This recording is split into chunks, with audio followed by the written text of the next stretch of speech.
So I got it into my head that I wanted to dance, and I realized that the best place for my newfound dance talent to manifest itself was going to be cheerleading tryouts.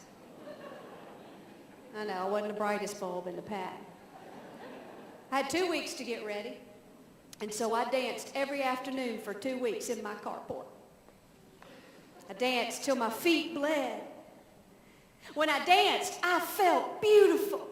When I danced, I felt free. When I danced, people called 911. Widow Jenkins asked me, was I having a seizure? They put a glass jar up in the convenience store with my picture on it asking for donations. But what did they know? Okay, so they knew a little more than I did.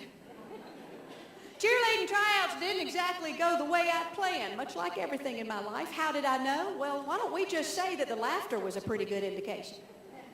And I remember that table of all their cheerleaders and their ironed out hair and their perkiness.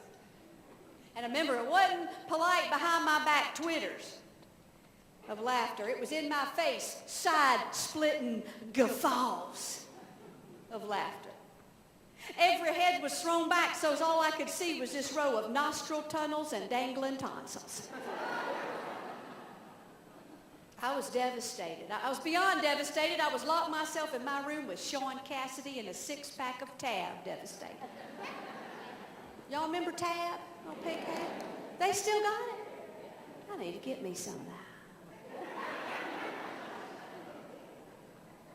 It's like diet, right? So I'm watching my figure. Oh, I forgot where I was. I'm going to have to start over. Someday, my friend. So I was devastated. I remember Mama saying, but you got to go back to school, when I handed her my application for Ladies of Grace Home for unwed mothers. She said, they will have forgotten all about it by the time you get back to school. They hadn't forgotten all about it. Every time I turned a corner, I'd see somebody mocking another one of my original dance combinations. Because I invented the running man, thank you. In my bedroom. And the hammer. And all these kids flailing around mocking my dance combination, except for Harvey's. His was for real, but he turned out to be okay. I wrote that down in my journal as one of the worst days. And there were many. The day I learned I couldn't dance. Oh, if I'd known then what I know now, I would have danced anyway. But I'm going to tell you, sometimes late at night, when everybody's asleep, when the shades are drawn and the lights are off, I'll turn on that music. I'll lower that pole.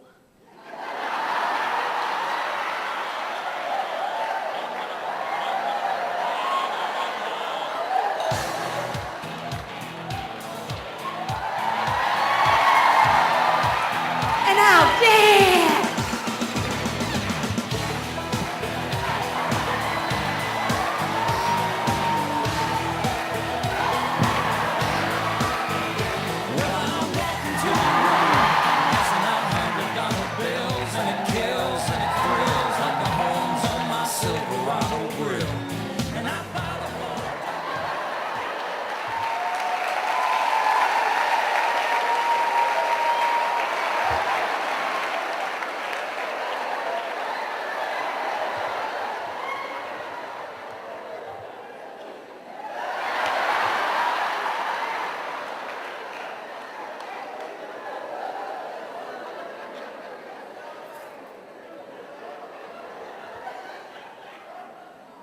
And I'll dance.